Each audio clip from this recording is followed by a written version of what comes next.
On vous souhaite la bienvenue à ericlatour.com. Dans quelques instants, on reçoit les représentants des organismes du milieu, la Corporation de développement communautaire ou Richelieu-Rouville, qui dénonce le projet de loi 56 sur le lobbyisme. Ça forcerait des organismes à but non lucratif à s'inscrire au registre pour pouvoir parler simplement à leurs députés. Donc, ils dénoncent ce projet de loi. Mais d'abord, parlons de Chambly, parlons du maire de Chambly qui revient à la charge avec son projet d'avoir sa propre police.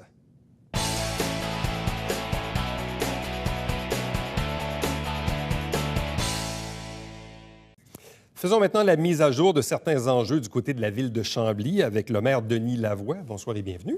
Bonsoir. La dernière fois qu'on s'est vu avant les fêtes, il y avait encore le fameux dossier de sécurité publique, la fameuse police. Qu'est-ce qui s'est passé depuis notre dernière rencontre? Il y avait évidemment certaines démarches devant les tribunaux, certaines démarches également avec le ministère, avec le gouvernement. Là, on est au mois de mars. Qu'en est-il? On est encore devant les tribunaux. Ça n'a pas bougé. Bien, on est parti de la Cour supérieure, on est allé jusqu'à la Cour d'appel. On rencontre plein de monde. Écoutez, c'est un dossier que je trouve aberrant. Avec le nouveau ministre, M. Coiteux, j'ai cru qu'il y aurait une possibilité d'ouverture. Donc, j'ai écrit à M. Coiteux, le féliciter, lui partageant qu'il y avait deux dossiers importants pour la ville de Chambly. Est-ce qu'on pourrait se rencontrer, seulement se rencontrer? Et aujourd'hui, au moment où je vous parle, un mois plus tard, la rencontre n'a pas eu lieu et je ne crois pas qu'elle va avoir lieu. Bon. La source de cet enjeu résume de par le fait que la ville de Chambly veut se soustraire de la régie. C'est bien ça? La ville de Chambly s'est déjà soustraite de la régie. Sauf qu'actuellement, c'est encore cette même police qui vous dessert. Sur un ordre gouvernemental, sur un décret gouvernemental qu'on conteste devant les tribunaux sur sa légitimité. Parce que le souhait ultime pour la ville de Chambly, c'est d'avoir son propre corps de police. Évidemment, en 2013, il y a eu une élection, il y a eu un engagement très ferme à l'effet que, à la suite d'une négociation de bonne foi avec mes partenaires, si nos aspirations légitimes n'étaient pas rencontrées, nous, on allait créer notre propre corps de police. La loi nous le permet, la loi donne l'obligation aux municipalités de créer leur propre corps de police municipal. Présentement, on est devant un fait que le gouvernement a décidé de prendre une tangente qui n'est pas celle que les dispositions normatives sont édictées dans ce sens. Donc, nous, on revendique qu'on veut prendre nos responsabilités. Ou même, à la limite, vous pourriez avoir une desserte par la Sûreté du Québec. Dans la CMM, c'est plus compliqué. C'est vrai, oui. On est dans la CMM. Est-ce que Saint-Jean aura moins de problématiques que nous? Donc, nous, parce qu'on est dans la CMM, il y a donc des conditions particulières où que c'est la Sûreté du Québec ne peut pas intervenir à moins d'ordre du ministre ou de conditions particulières du ministre qui n'ont jamais été définies dans les 15 dernières années. Mais, comme je vous dis, on est encore devant... Présentement, on se présente à la Cour d'appel le 8 avril. Mais politiquement, quel est l'avantage pour le gouvernement du Québec à ne pas souscrire à vos demandes? Est-ce qu'il y a un lobby qui s'effectue auprès de vos collègues maires des autres municipalités impliquées dans la régie? Pourquoi le gouvernement veut-il à tout prix à ce que cette régie fonctionne et qu'elle inclue la ville de Chambly? Écoutez, M. Latour, invitez M. Coiteux puis qu'il vous réponde. C'est la réponse qu'on essaie d'avoir, nous, depuis environ 2 ans. Ils ne vous l'ont jamais dit? Jamais. Vous ne savez pas pourquoi le gouvernement tient autant à ce que Chambly soit couvert par la régie? Non, mais c'est pour ça qu'on a demandé à Mme Thériault de venir témoigner. Elle a refusé et les juges nous ont réservé le droit de l'interroger. Et ce jour-là va venir. Un jour. Ça va venir. Est-ce que je me trompe ou il n'y a pas eu certains changements quand même actuellement du côté de la régie de la police Richelieu-Saint-Laurent au niveau de la direction, au niveau de la présidence? Il y a eu du changement? Bien, au niveau de le chef de police, M. Pasquani, qui rentre en poste. Puis, je veux bien dire, là, on ne remet pas en cause le travail des policiers et policières de la régie, là, qui sont des professionnels dédiés à leur travail. C'est vraiment une question de gouvernance pour nous, de police de proximité, de répartition des coûts. Fait que c'est des dossiers qu'on a amenés lors de la négociation. Et, je le dis encore, mes collègues avaient le droit de prendre d'autres orientations, mais Chambly et Richelieu ont décidé, eux, de vouloir une police de proximité, une police qui s'intègre dans notre communauté. Donc, ce n'est pas une critique à l'égard du service actuel, mais davantage de par le fait que vous souhaitez avoir plus?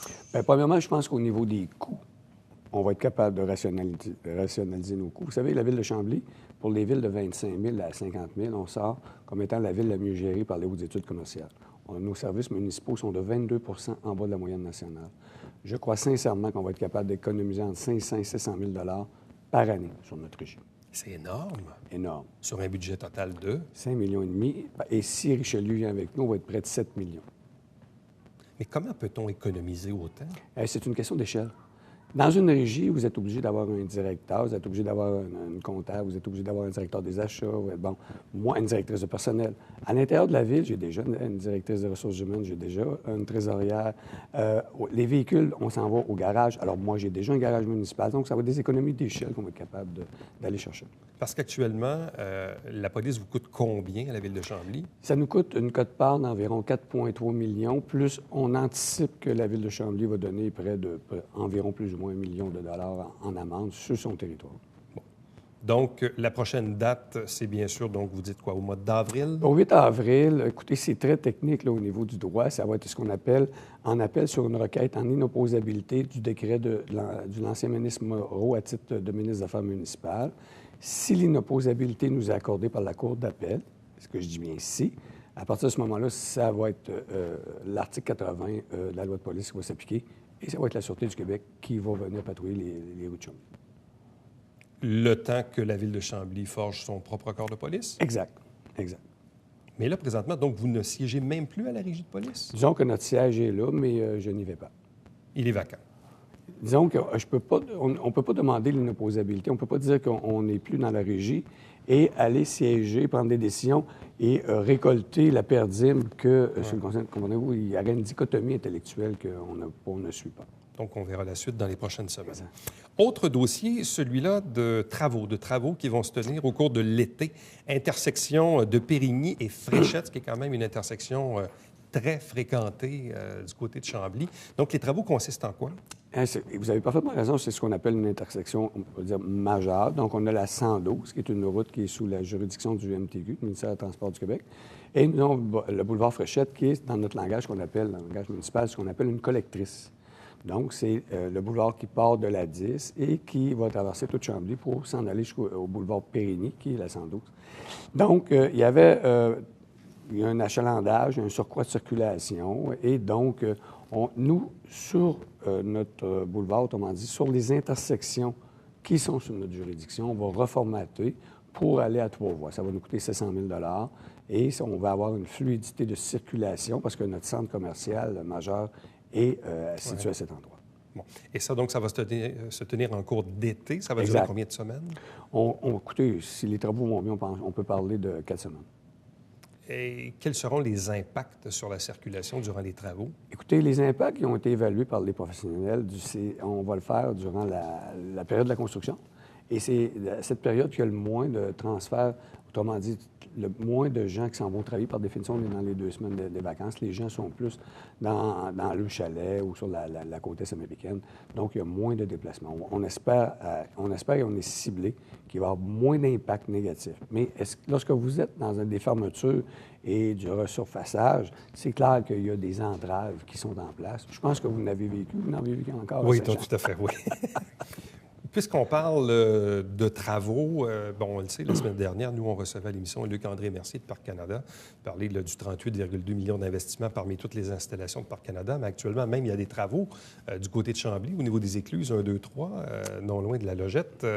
D'ailleurs, c'est complètement fermé. Là. En tout cas, la semaine passée, ça l'était encore. Oui. C'est plus que fermé. Ils ont ce qu'on appelle sorti le pont de ses ancrages pour le réparer à sec sur dans le parc des ateliers. On espère que ça va se terminer à la fin du mois de mars, qu'on a 2 artères qui traversent Chambly dans l'autre sens. C'est donc la rue Bourgogne et le boulevard Périgny. Et la rue Bourgogne, il y a le pont. Un pont qui tourne pour laisser sur le canal. Et en enlevant le pont, ça coupe une de nos artères majeures. On a fait toutes les mesures d'indication pour les commerces, pour informer la population que les commerces restent ouverts, mais c'est sûr que pour certains commerçants, c'est difficile. Oui, c'est ça, parce que moi-même, je me suis laissé prendre au piège. La semaine passée, j'étais dans le centre-ville de Chambly pour un dîner, et là, quand je suis venu pour revenir à Saint-Jean, oups, je dis, ça passe pas, là. Ça peut vous consoler. La mairie est sur Bourgogne, et mon bureau d'avocat que je dois aller souvent dans ce temps-ci, Et je me fais prendre encore quelques... Ah oui, oui, encore? C'est important, ces investissements de Parc Canada au niveau de ces installations dans Chambly? Oui, parce que c'est un message clair qu'ils veulent rester. Ils investissent de l'argent, c'est pour durer, se mettre à niveau. Bon, et écoutez, tout ce que l'homme construit, par définition, il va falloir le réparer. Là. Qui n'a pas eu à réparer sa maison, de la rénovation, son véhicule, peu importe. C'est des choses parfaitement normales. Ça fait 60 ans que le pont n'avait pas été réparé. On espère qu'à cette heure, avec nos techniques de réparation, ça va durer 80-100 ans. Là, mais c'est quelque chose de parfaitement normal. En même temps aussi, les installations de Parc Canada sont génératrices, disons, de tourisme chez vous, d'activités, d'événements où on attire des milliers de personnes. Et important. On a une excellente collaboration. Vous parlez de M. Mercier. On a une excellente collaboration avec les gens de Parc Canada qui sont parfaitement conscients de leur implication à l'intérieur de la ville de Chambly, leur rôle social. On parle au Parc des Ateliers, qui est un parc majeur. Tous les mercredis de l'été, on a des chanteurs, on a des spectacles musicaux. On a un partenariat très, très serré avec ces gens-là et ils sont très à l'écoute de nos réalités. Bon, en terminant, du côté du sport, parlons de tennis, parce que Chambly sera l'hôte de la finale régionale de la Rive-Sud. De quelle façon avez-vous déniché cet événement? Écoutez, il faut rendre à César ce qui appartient à César. Il y a un citoyen qui m'appelle. Puis j'aimerais dire c'est qui, et j'ai oublié son nom, et on ne s'est pas contacté. Il dit, Monsieur Lavoie, les nouveaux terrains de tennis que Chambly construit sont très beaux. Et ça serait le fun d'aller s'inscrire pour être un rendez-vous majeur au niveau des jeunes pour une compétition de tennis. Écoutez, moi, tout ce que je peux faire pour donner des plages horaires sportives, pour mettre en valeur la jeunesse, bien, je suis très réceptif. Moi, je me rappellerai toujours mon premier slogan en 2005, pour la famille, pour la qualité de vie. Donc, c'est clair qu'on a pris un virage très, très axé sur donner des activités auprès des jeunes, augmenter les plages horaires, que ce soit en sport, que ce soit en culture, peu importe. Et l'idée est intéressante. Le citoyen ne m'a pas rappelé. Et alors, nous, on a pris les devants. J'ai demandé à ma direction des loisirs, contactez donc les gens de la Fédération, s'ils seraient intéressés à ce qu'on ouvre une fenêtre pour eux, ils veulent tenir un tournoi majeur. Puis ils ont répondu, ils ont été très réceptifs, puis l'idée a suivi son cours. Puis là, bien, on veut se positionner comme étant une plaque à chaque année que la finale va être à Chambly. Et on a eu des excellents commentaires auprès de ces gens-là disant que nos terrains sont vraiment de qualité professionnelle. Bon, parce qu'en même temps, vous avez des équipements sportifs aussi assez intéressants, là, parce que l'on parle de tennis, mais même au niveau aréna, maintenant, vous êtes drôlement bien équipés. Là. Notre aréna est construit, nous. Oui, c'est ça. Et effectivement, mais comme je vous dis, on travaille très fort pour se doter d'infrastructures sportives parce que je crois que c'est important pour les jeunes. On va prendre juste une analogie. Regardez, lorsque le jeune Despatie est revenu avec ses médailles en plongeon, bien, parler à tous les clubs de plongeon, bien, il y a un engouement. Il y a un engouement. Donc, lorsqu'on a des jeunes qui performent, mettons, en ski de boss, mais là, il y a un engouement, les gens vont là. C'est sûr que regardez, lorsqu'il y a eu Patrick Roy, bon, les Lions ont eu plein de gardiens de but qui ont émergé. Donc, lorsque les jeunes qui se démarquent, bon, pour se démarquer, mais ça prend des infrastructures, ça prend des compétitions, ça prend un soutien des villes. En tout cas, c'est comme ça qu'on fonctionne les 10 dernières années. Donc, outre la police et les événements à venir ou les belles installations, c'est quoi le prochain défi de la Ville de Chambly pour les mois à venir? Un grand défi, c'est notre pôle d'histoire, de culture et de savoir qu'on aimerait mettre en place. C'est un investissement majeur de 12 millions et qui est une salle de spectacle, en réalité une salle multifonctionnelle de 400 places. On n'a pas l'intention de compétitionner Saint-Jean, mais bien aller chercher un créneau vraiment sous, parce que la salle est beaucoup plus petite, mais elle sera versatile et une bibliothèque à niveau. Donc, là encore, on peut parler avec le gouvernement à ce niveau-là. Là. On a un ministère qui nous donne 2,3 millions, mais qui nous exige un concours d'architecture. Et pour avoir un concours d'architecture, je dois avoir une permission du ministère des Affaires municipales qui, lui, nous le refuse. Fait que là, on est en attente que les deux ministres se parlent. M. Lavoie, merci beaucoup. Merci. Restez avec nous, puisqu'au retour, on vous parle du projet de loi 56.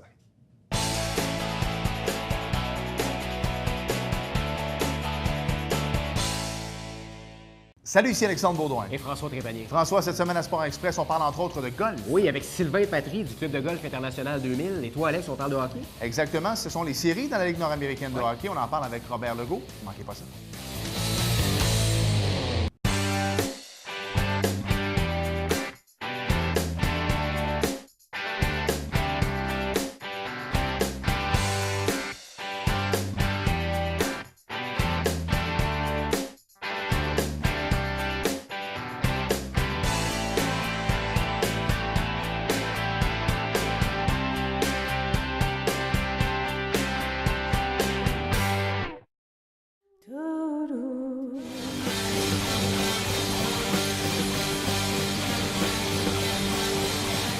normal aussi de vivre notre non-conformité individuellement quand on est seul, je veux dire, parce qu'en absence de normes.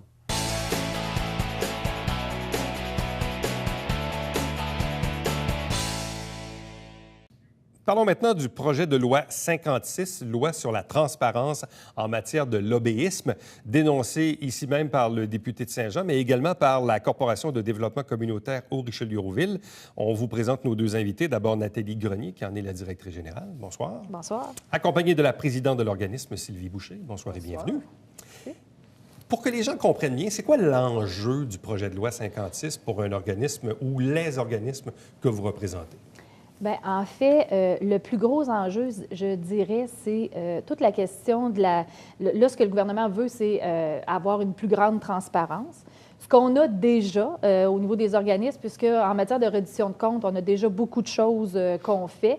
Et là, ce qu'on nous demande en plus, c'est qu'à chaque fois qu'on va aller interpeller un élu, notamment notre député, faudra également remplir une espèce de formulaire qui va consigner toute la rencontre, ou à peu près, qu'on va avoir eu avec le député ou l'élu en question, et renvoyer ça au commissaire au lobbyisme, ce qui fait en sorte que ça va, d'une part, alourdir la tâche des organismes qui en ont déjà plein les bras. Et à partir du moment où on va être à rédiger ce rapport-là, on ne sera pas dans notre mission globale. On ne sera pas à répondre aux besoins des gens, pourquoi on existe. Et l'autre affaire par rapport à ça aussi, c'est qu'on a, comme vous savez, les organismes communautaires sont pas dirigés, mais sont administrés par des citoyens et des citoyennes, des bénévoles. Et eux également, si ils vont faire une intervention auprès d'un élu, vont devoir être eux-mêmes enregistrés au registraire des lobbyistes. Alors, ce que ça va faire en sorte, oui, vous me voyez venir, là, le citoyen aura probablement moins le goût de s'impliquer de façon citoyenne. Madame Boucher, est-ce que vous vous considérez comme une lobbyiste? Non, mais non, pas du tout. Juste comme une présidente d'organisme. Juste comme une présidente d'organisme communautaire. Et puis, je suis directrice aussi d'un autre organisme communautaire. Donc, effectivement, c'est déjà un défi de tous les jours de recruter des gens, par exemple, dans un conseil d'administration, parce qu'il y en a qui vont craindre les responsabilités, tout ça. Donc, ça rajouterait à la tâche. Donc, il faudrait s'inscrire au registre. Puis après ça, il y a aussi d'autres tâches là, qui viennent avec ça. Il y a des rapports trimestriels à remplir, il y a des rapports aux 5 jours. Et ce qu'il faut comprendre dans ça, c'est pas une action. C'est une personne et une action. Donc, si on est 5 personnes à faire la même action, bien, c'est 5.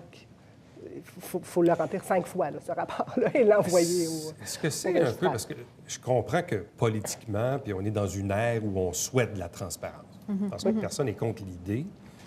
Mais ça, est-ce que c'est de la transparence à outrance? Est-ce que c'est le côté pervers de la transparence? On est comme dans l'autre extrême. Définitivement. Puis il n'y a pas de gain réel? Bien, écoutez, le registraire des lobbyistes, là, dans le fond, là, il a sa raison d'être avec les grosses compagnies, là. Les pharmaceutiques, les grandes entreprises de ce monde qui font du lobbyiste là, de façon... eux, ils vont pour l'argent. Il y a quelque chose là, qui revient. Là. On pousse un projet dans le but d'en avoir, évidemment, une retombée, un profit. Ça. Là. Il y a un bénéfice à quelqu'un. Exactement. C'est un bénéfice pécuniaire. Un bénéfice, voilà. Alors que nous, au niveau des organismes communautaires, on travaille pour le bien commun. Quand on va faire une intervention auprès du député, c'est pour améliorer les conditions de vie des citoyens et des citoyennes. C'est pas pour faire un bénéfice propre à nous qui va nous rester. On y va pour la collectivité, dans le fond. Bon. Quelles sont les démarches que vous désirez entreprendre? Là, je comprends, il y a une communication, il y a le député de Saint-Jean également qui est dans l'opposition officielle et tout ça. Mais quelles sont les démarches que vous souhaitez entreprendre pour faire entendre votre voix au gouvernement? Mais en fait, présentement, il y a plusieurs mémoires qui ont été déposées. Le ministre Fournier a déjà... Il a écrit une lettre, en fait, pour retarder l'application du projet de loi pour aller en consultation. Si je ne me trompe pas, je ne vais pas faire de bévue, mais à ma connaissance, 96 mémoires, je pense, qui ont été déposées par les regroupements, tout ça. Donc, c'est sûr qu'au niveau d'autres démarches, bien, comme vous savez, là, on a fait notre point de presse avec le député provincial qui nous appuie dans ça. Mais après ça, je pense. Bien, on est aussi membre de la table nationale des C'est CDC. ça. Puis la table, ce qu'on a fait comme pression, nous, c'est de s'assurer que la table puisse être rencontrée. Ils ont fait comme une espèce d'audition, là, le commissaire au lobbyisme. Puis on a réussi à avoir ça. Là, le 3 mars, la table nationale a été rencontrée dans le cadre de cette je dirais, c'est pas une commission parlementaire, c'est pas de cette façon-là que c'est amené, mais ont quand même été rencontrés. Et ça, c'est une bonne nouvelle parce que la table nationale est multisectorielle, donc c'est pas juste un secteur d'activité, c'est l'ensemble des secteurs d'activité. Est-ce que je comprends, il y a comme une espèce d'unanimité dans le monde communautaire définitivement, oui. de se soustraire, dans le fond, de l'application de ce... En fait, c'est un projet de loi. Oui. Mais encore, bon, il peut y avoir des amendements avant son adoption. Le gouvernement est majoritaire quand même, mais visiblement, il y a une unanimité dans votre monde, là. Ah oui, ça, c'est clair. Oui. Oui, parce que tous les organismes sont dans la même situation, là. On a peu de moyens, peu de ressources humaines et embarquer. Puis l'autre côté de ça aussi, c'est que dans notre mandat d'organisme, avec le gouvernement, ça fait partie de notre mandat, ça, d'aller vers les élus pour faire changer des choses. Et là, on viendrait dire le contraire. À ce moment-là, tu sais, on vient comme... C'est un peu comme on vient nous bâillonner, tu sais, d'une certaine façon, parce que possiblement que ceux qui n'ont pas les moyens de remplir tous ces formulaires-là vont dire, bien, nous, on n'ira pas rencontrer nos députés. Ou l'autre côté aussi, c'est que il va y avoir des pénalités si on ne les remplit pas, ces formulaires-là aussi. Là, qui sont assez salés, il faut le dire. De 500 à 50 000 je pense, qui peut représenter le financement de base d'un organisme communautaire en soi. Puis ce qu'il faut comprendre aussi, c'est qu'on est assujetti à la politique gouvernementale. Puis c'est notre rapport, notre entente tacite entre le gouvernement et les organismes communautaires et cette politique-là affirme que nous avons un mandat de défense de droits, de transformation sociale et tout ça. Donc, ça va carrément contrepasser. Là, Est-ce que vous l'avez vu venir, ça, ce projet de loi? Honnêtement, là, le projet de loi 56, on s'entend qu'il n'y a pas une couverture très, très nationale de cette affaire-là. En tout cas, pas à date. Là. Souvent, les organismes communautaires peinent un peu à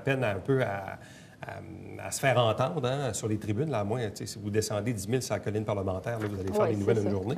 Mais sinon, est-ce que vous l'avez vu venir, ça, cette affaire-là?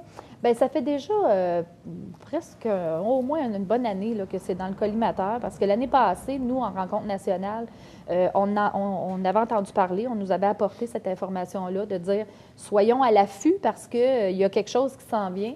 Puis je pense que c'est un peu pour ça là, qu'on était préparés là, quand c'est arrivé là, sur le tapis de dire ben non, attendez, là, nous autres, ça ne fait pas de sens, ça. Là, faut faire quelque chose là, parce que ça n'a pas de bon sens que les organismes communautaires soient assujettis à ça. Quel effet dissuasif ça peut avoir sur un bénévole, une bénévole qui s'implique dans un conseil d'administration?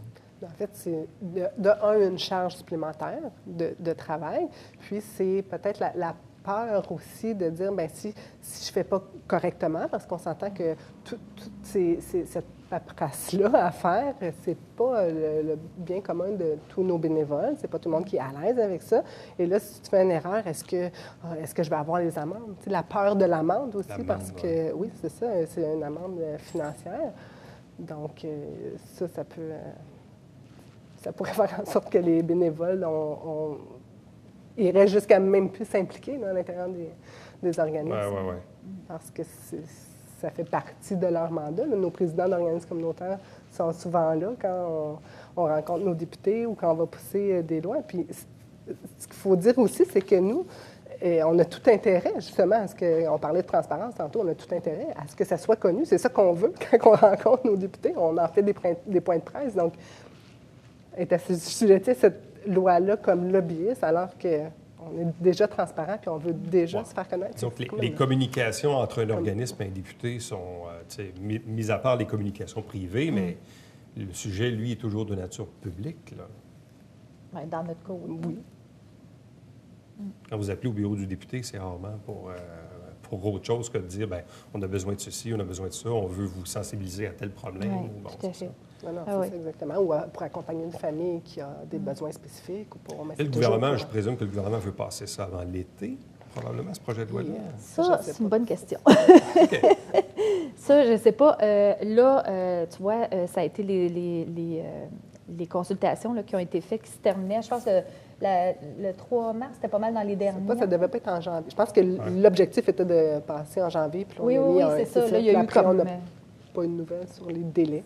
Oui, On verra la suite des choses, mais je pense que c'est important de sensibiliser les gens parce qu'il y a quand même beaucoup d'implications bénévoles, d'implications communautaires dans toute société comme la nôtre, comme les gens qui nous regardent en ce moment. Je pense que les gens qui siègent sur des CA en ce moment, peut-être qu'ils viennent juste d'apprendre que leur organisme, peut-être un jour, sera-t-il assujetti à cette loi-là, si elle passe telle quelle. Donc, bref, merci de nous avoir un peu démystifié tout ça. Je pense que c'est utile. Merci. Merci à vous. Restez avec nous. Au retour, on vous présente le Babière quotidien.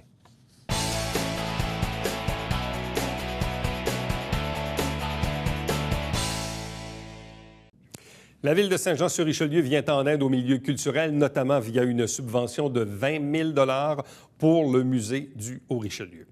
À chaque semaine, on vous présente des extraits du conseil municipal via l'émission Saint-Jean-sur-Richelieu. Vous avez la grille horaire à l'écran. On vous rappelle aussi notre télébingo tous les dimanches matins, 9h30 en direct, avec 3 500 $ en prix, carte pleine à 2 000 $, 30 dépositaires dans la région pour acheter vos livrets. Pour avoir la liste, 358-1912 ou tvhr9.com.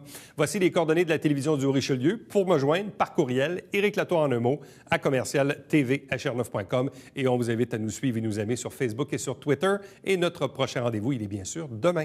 Bye-bye.